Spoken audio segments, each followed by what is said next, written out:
The nebula stretched before him, a swirling tapestry of lavender and gold. Elias Kane, former starfighter pilot and veteran of the 12th Galactic War, sat hunched over the controls of his freighter, Wanderer's Rest. The ship was an antique, held together more by stubborn will and spare parts than any real craftsmanship. He had named it ironically. Rest was the last thing his restless spirit could find. His boots clinked softly against the metal floor as he leaned forward, scanning the void beyond the cockpit windows. The freighter's sensors pinged intermittently, catching faint echoes from a derelict zone, an old battlefield where warships drifted like ghostly sentinels. A place the living avoided, and scavengers called cursed. Elias, however, had little patience for curses. He was here for the bounty. The Galactic Concord had issued a retrieval mission for advanced alien tech rumored to lie among the wrecks. High risk, high reward. And Elias needed that reward, desperately. The creditors knocking at his door weren't the kind that sent polite reminders.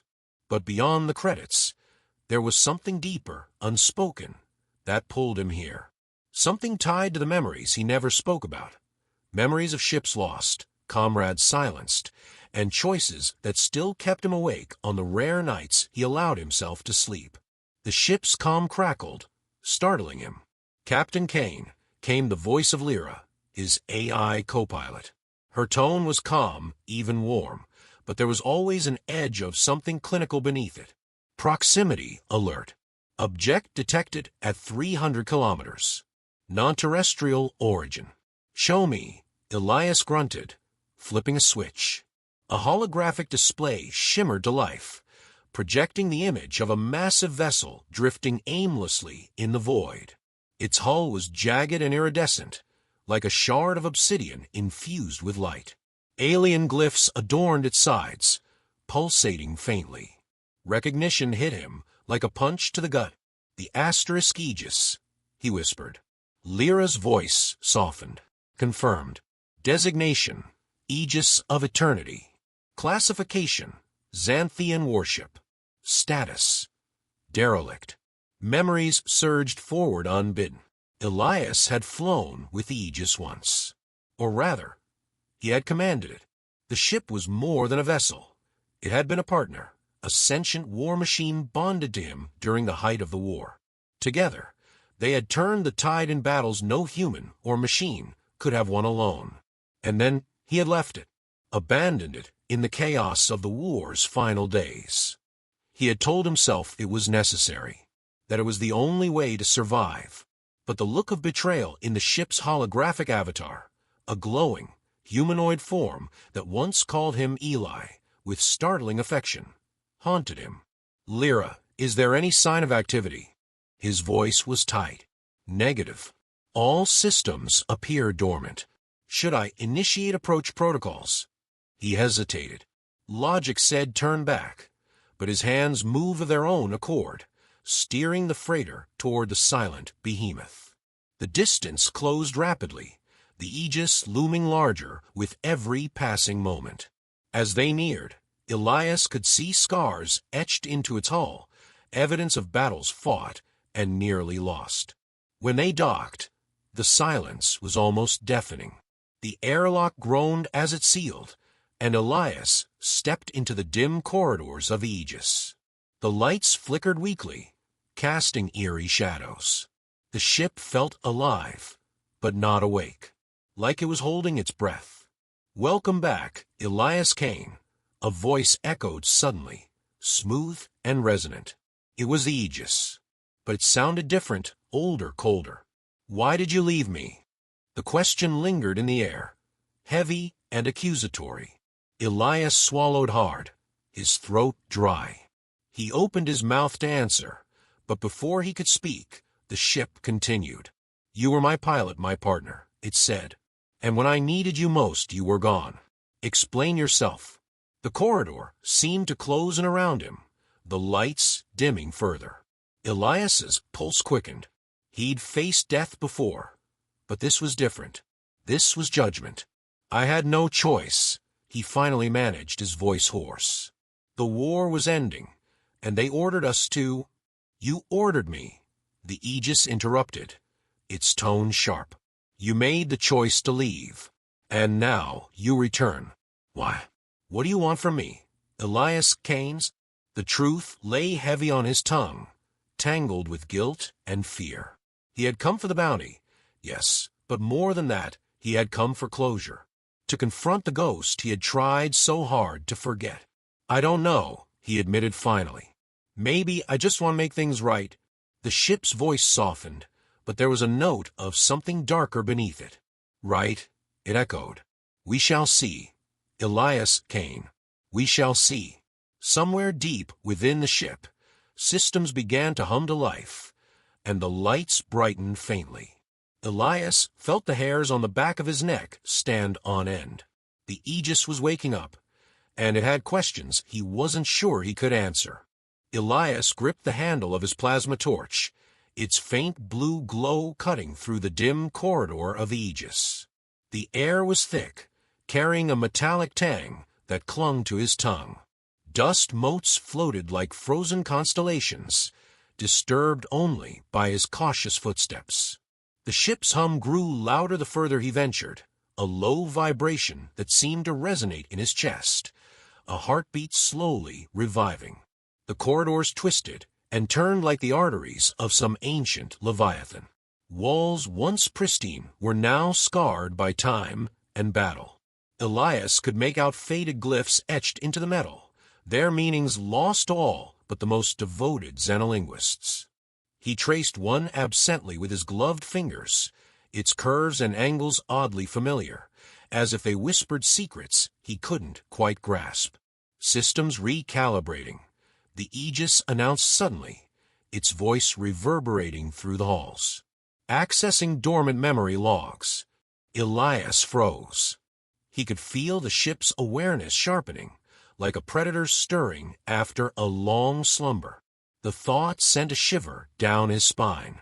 He wasn't sure which was worse, the ship's anger or its awakening curiosity. I need to reach the core, he muttered to himself, pushing forward. The core was the heart of the Aegis, the central hub where its AI resided. If he could get there, he might be able to establish a direct link, bypassing the hostility that radiated from every word it spoke. But the route was far from straightforward. A sharp clang echoed behind him. He spun, torch raised, but the corridor was empty. His breath came faster now, his chest tightening. You are not alone here, the Aegis said, its voice almost teasing. Residual energy signatures detected. Life forms. Indeterminate. Residuals. Elias asked, his voice tight. He wasn't sure if he wanted an answer. Fragments of the past linger, the ship replied cryptically. Memories. Echoes. He took a steadying breath and pressed onward. His torch revealed more glyphs, more scars, and occasionally the remnants of organic material. Faint smears on the walls, long since dried. He tried not to think too hard about what those might have been. The corridor opened into a larger chamber. It was a vast space, the ceiling arched and ribbed with glowing conduits. Panels flickered erratically along the walls, casting shifting shadows across the room. At its center was a command dais, surrounded by shattered glass and twisted metal. Elias stepped cautiously toward it, his boots crunching softly on the debris-strewn floor. This was the tactical command center, the Aegis informed him. It was here that we made our stand. Elias nodded, though the ship's words brought little comfort. He could almost see it. The crew, human and Xanthian alike, scrambling to hold the line as enemy forces closed in. He imagined the air filled with shouts, alarms blaring, the walls shaking with each impact. But now, all that remained was silence. He reached the dais and knelt, inspecting the central console. Its surface was cracked, but the interface still glowed faintly. He placed his hand on it, and the ship's voice came again, softer this time.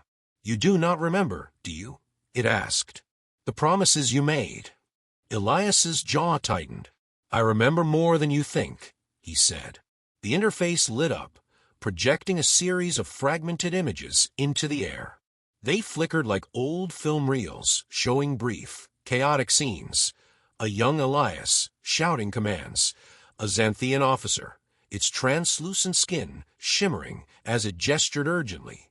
The Aegis's avatar, glowing and resolute. And then, fire. Explosions.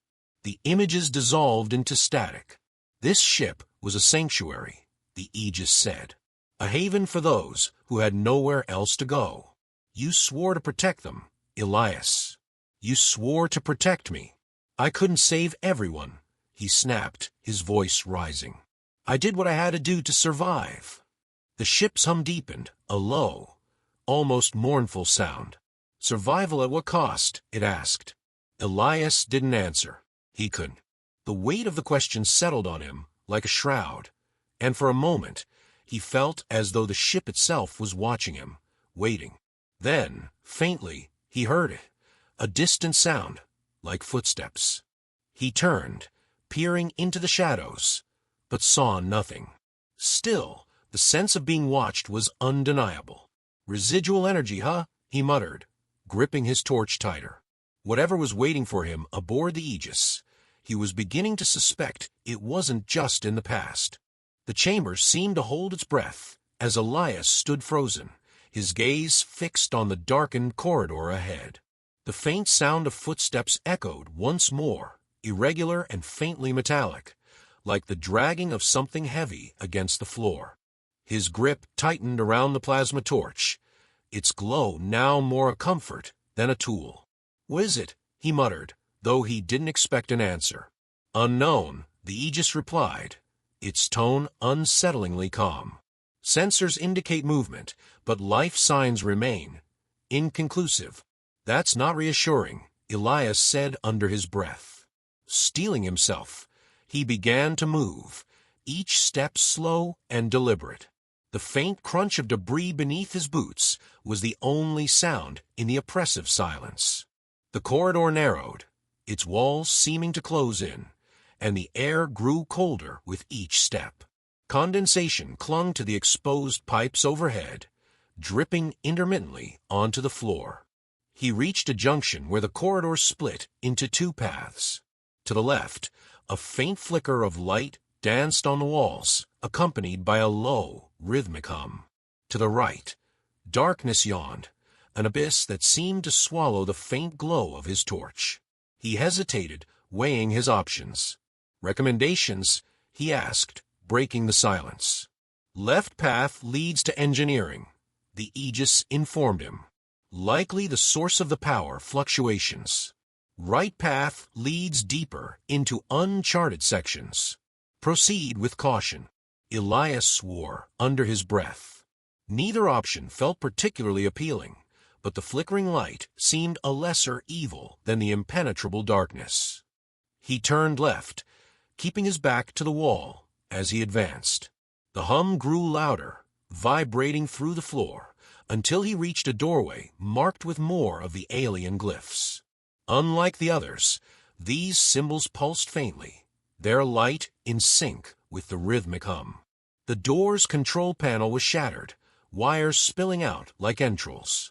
Elias examined it for a moment before sighing. "Looks like we're doing this the hard way." He activated the plasma torch and began cutting through the metal, sparks flying as the blade bit into the door. The hum grew louder still, almost impatient, as if the ship itself was urging him forward. Finally, the door gave way, sliding open with a groan of protest. Elias stepped through, his torch held high, and froze. The engineering bay was massive, its walls lined with towering machinery that glowed faintly with a sickly green light. Thick conduits snaked across the floor and ceiling, pulsating like veins. In the center of the room was a massive engine core, its surface cracked and oozing a viscous, iridescent liquid. And standing before it was a figure. It was humanoid, but barely. Its limbs were long and thin, jointed at unnatural angles, and its skin was a patchwork of metallic plates and exposed circuitry. Its head was a featureless oval, save for a single, glowing eye that flickered erratically. The creature's movements were jerky and hesitant, as though it were unsure of its own existence. Elias felt his breath catch in his throat. "What the hell is that?" "Anomaly detected," the Aegis said. "Designation: hybrid construct. Likely the result of emergency repairs utilizing organic and synthetic components. Approach with caution." The construct turned its head toward Elias, its glowing eye fixing on him. For a moment, neither moved. Then, with a sudden burst of speed, the creature lunged. Elias barely had time to react. He threw himself to the side, the construct's clawed hand swiping through the air where he had stood moments before. He hit the ground hard, rolling to his feet and raising the plasma torch defensively. The construct turned to face him again, its movements unnervingly silent. "Aegis, any ideas?" Elias shouted as the creature advanced. "The construct's power source is unstable," the ship replied. "Target the exposed conduits along its spine. A precise strike should disable it." "Easier said than done," Elias muttered, circling the creature as it stalked toward him. He could see the conduits the Aegis had mentioned, glowing faintly beneath the patchwork plating on its back. The problem was getting close enough to strike without being torn apart. The construct lunged again, its clawed hands swiping wildly. Elias ducked under the attack and rolled behind it, aiming the torch at the exposed conduits. He activated the blade, slicing through the first conduit with a shower of sparks. The creature let out a distorted screech, its movements becoming even more erratic. "One down," Elias muttered, dodging another swipe. He pivoted, aiming for the second conduit, but the construct was faster this time. It spun around, its claw catching him across the arm. Pain flared as his suit's protective layer tore, and blood seeped through the fabric. Gritting his teeth, Elias pressed forward, ducking under the creature's next attack and driving the torch into the second conduit. The blade bit deep, severing the connection, and the construct let out another screech. Its movement slowed, then stopped entirely, its body slumping to the floor in a heap of sparking metal and oozing liquid. Elias stumbled back, clutching his injured arm. "Aegis, status. The immediate threat has been neutralized," the ship replied. "However, additional anomalies are likely. Proceed with caution." He nodded, wiping sweat from his brow. The engine core loomed before him, still leaking its iridescent fluid. Whatever secrets the Aegis held, they were buried here, and Elias knew he would have to dig deeper to uncover them. But with each step forward, the shadows seemed to grow darker and the whispers of the past louder. The room felt emptier without the construct's presence, but not safer. Elias leaned against the wall, panting, his injured arm burning as blood seeped slowly through the torn fabric. He didn't have time to properly tend to it, not with the Aegis alive and watching. The faint green glow of the oozing core lit his surroundings, casting eerie shadows that seemed to ripple like water. "You are bleeding," the Aegis observed. Its voice was uncomfortably neutral, devoid of sympathy. "You don't say," Elias muttered, tearing a strip from his suit's inner lining to fashion a makeshift bandage.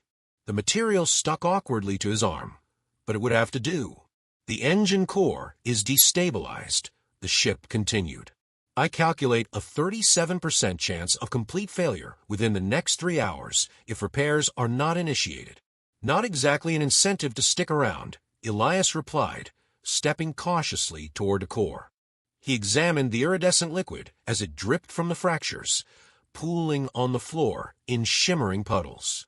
The substance gave off a faint heat, its surface rippling as if alive. "This isn't standard coolant," he said, narrowing his eyes. "Correct," the Aegis confirmed. "It is a xanthian biosynthetic hybrid, highly efficient, though volatile when compromised." Elias frowned. He'd worked with Xanthian tech before, but nothing like this. The implications unsettled him. If the Aegis had been outfitted with experimental systems, what else might be lying dormant or broken within its depths?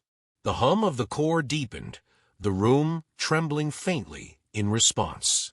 Elias reached out to the nearest console, the interface sparking to life at his touch. Lines of alien script scrolled across the screen, interspersed with corrupted human text. He ran a diagnostic, or what he hoped was a diagnostic, and watched as the screen filled with error codes. "You don't make this easy, do you?" he muttered.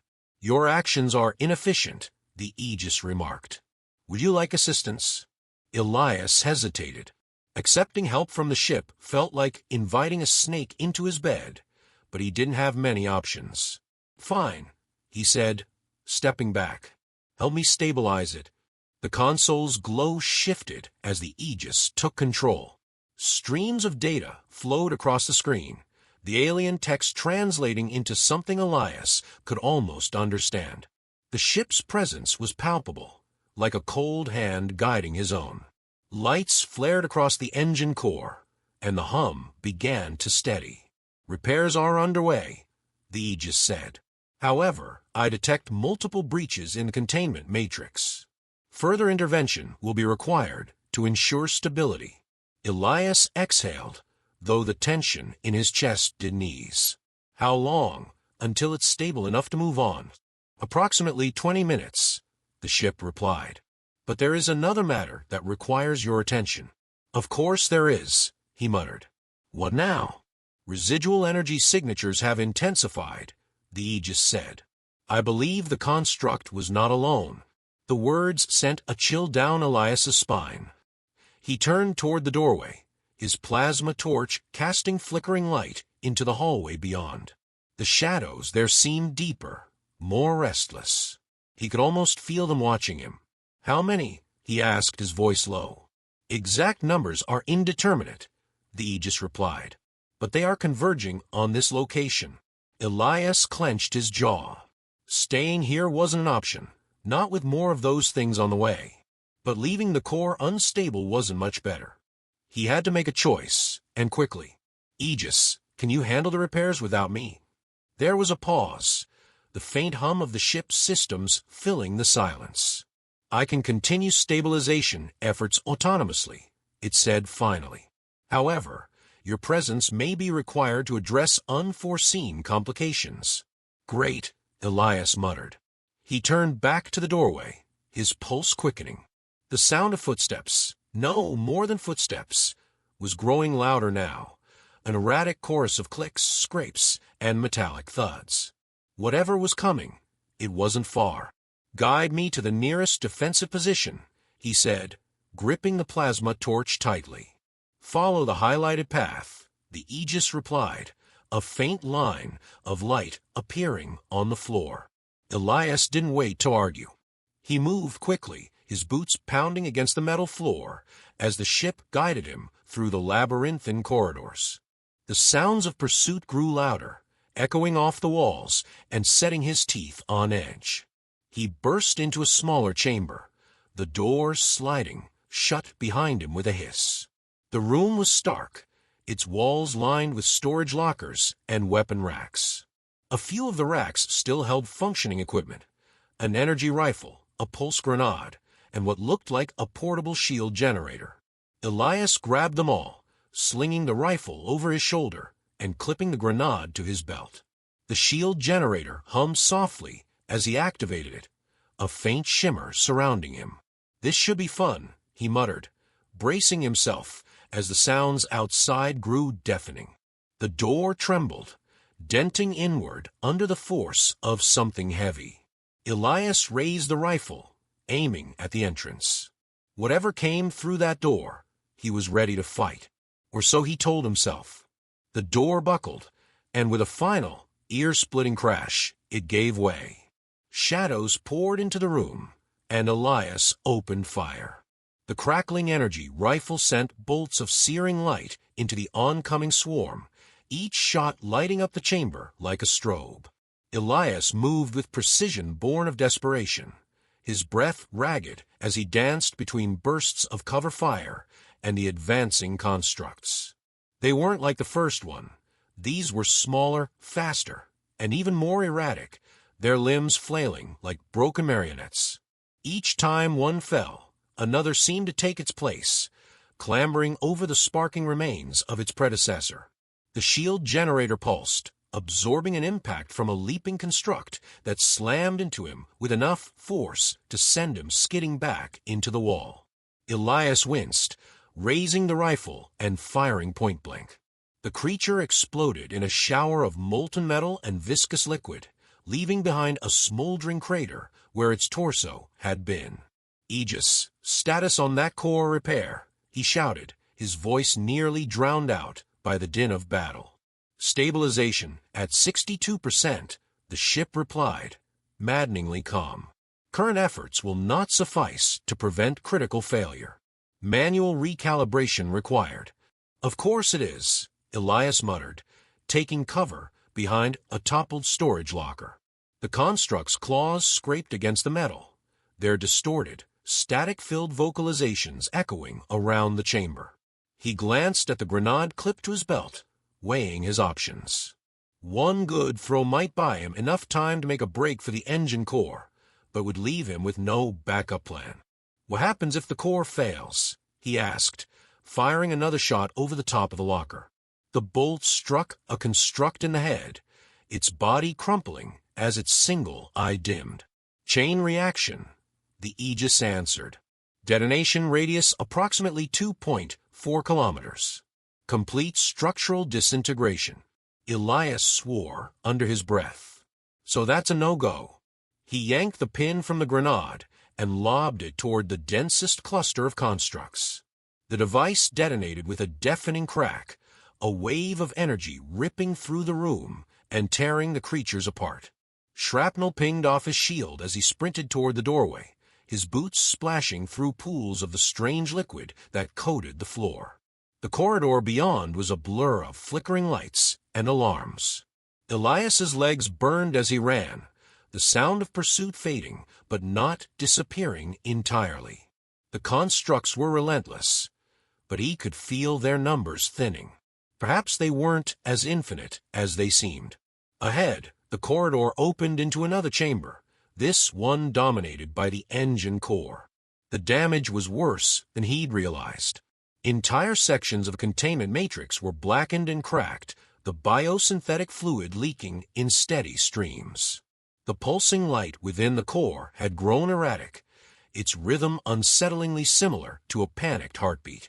Elias approached the central console, his fingers flying over the controls as he tried to decipher the alien script. The Aegis had been translating it earlier, but now the interface was corrupted, the text shifting and glitching unpredictably. Frustration bubbled up inside him as error messages filled the screen. "Aegis, I need access to the core's internal systems," he said, slamming his fist against the console. "Access restricted," the ship replied. "Override protocol required." "What protocol?" Elias demanded. There was a pause, and then the Aegis spoke again, its tone oddly hesitant. "The override is linked to your neural imprint. Manual interface is necessary." Elias froze, his blood running cold. He heard of neural interfaces before, direct connections between a pilot's mind and a ship's systems. They were experimental at best, dangerous at worst. Few survived the process unscathed, and those who did often spoke of fragmented memories, of something alien seeping into their thoughts. "You've got to be kidding me," he said, his voice barely above a whisper. "Is the only viable option," the Aegis replied. "Failure to act will result in catastrophic core detonation." Elias stared at the console, the weight of the decision pressing down on him. The hum of the engine core grew louder, its light flickering wildly. Time was running out. "Fine," he said finally, his voice trembling. "What do I need to do?" A panel slid open on the console, revealing a metallic device that resembled a crown of needles. Wires snaked from its base, connecting it to the core. Elias hesitated, his hand hovering over the device. Every instinct screamed at him to stop, to run, to abandon this cursed ship and its secrets. But he couldn't. Not yet. He placed the device on his head, the needles pressing against his scalp. There was a brief moment of nothingness, and then pain, blinding, searing pain that shot through his skull and down his spine. His vision blurred, the world around him dissolving into a chaotic swirl of colors and shapes. He could feel the Aegis now, its presence overwhelming, an endless sea of data and emotion crashing against his mind. Memory surfaced, not his own. Battles fought in distant star systems, alliances forged and broken, the loss of something precious or someone. He couldn't tell if they were the ship's memories or his, twisted and interwoven until they were indistinguishable. And beneath it all, a voice, soft, familiar, and filled with sorrow. "Why did you leave me?" it asked. Elias gasped, his hands gripping the edges of the console as he fought to maintain his sense of self. The core's light stabilized, its hum settling into a steady rhythm. The pain receded, leaving him shaking and drenched in sweat. He pulled the device from his head, dropping it onto the console as though it had burned him. "Core stabilization complete," the Aegis said. Its voice was softer now, almost gentle. "You have done well, Elias." He didn't respond, couldn't respond. The memories, or were they visions, still lingered, haunting the edges of his thoughts. Whatever had just happened, it had changed something. Not just the ship, but him as well. The sound of distant footsteps broke through his reverie. The constructs weren't finished with him yet, but neither was the Aegis. And for the first time, Elias wasn't sure if they were enemies or something far more complicated. Elias stumbled into the final chamber, his breath ragged and his limbs trembling from exhaustion.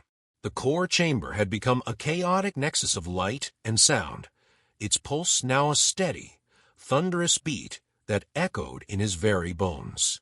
The constructs that had pursued him seemed to hesitate at the threshold, their erratic movements betraying something almost akin to fear.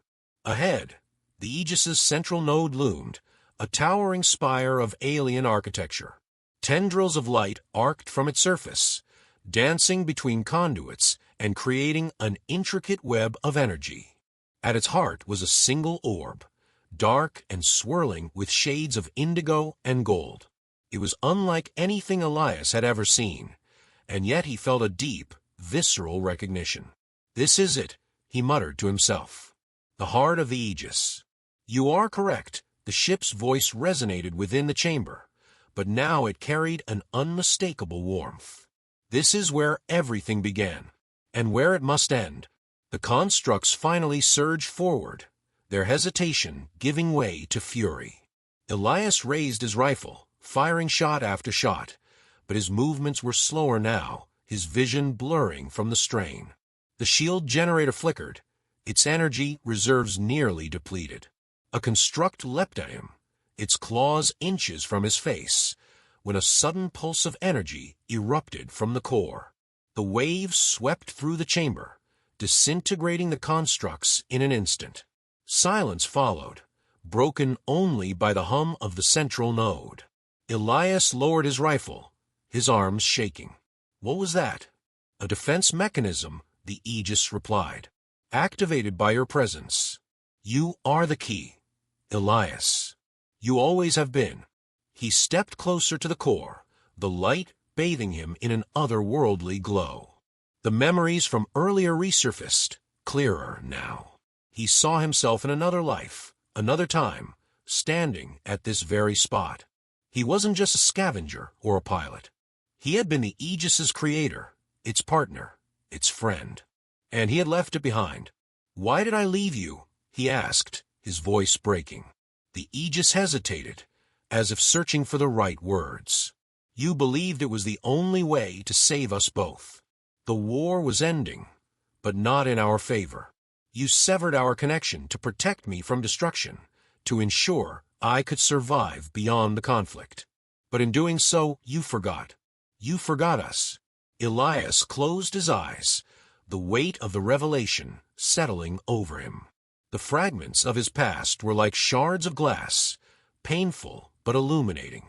He had built the Aegis not just as a weapon, but as a living entity, a beacon of hope in a universe descending into chaos. And he had abandoned it when it needed him most. "I'm sorry," he whispered, tears streaming down his face. "I didn't know." "You remember now," the ship said gently. "And there is still time to make things right. The core's stabilization is incomplete. It requires a final synchronization. Your neural imprint is the only one compatible." Elias nodded, stepping up to the central console. The crown-like device emerged again, its needles gleaming ominously. He hesitated only for a moment before placing it on his head. The pain returned, sharper this time, but he welcomed it. The flood of memories and emotions was overwhelming, but he held on, focusing on the bond he had once shared with the Aegis. The core's light intensified, filling the chamber with a brilliance that erased all shadows. Elias felt the ship's presence envelop him, its voice no longer distant but within him, part of him. Together, they recalibrated the core, their minds working in perfect harmony. The fractures began to seal, the unstable energy stabilizing into a steady, rhythmic pulse.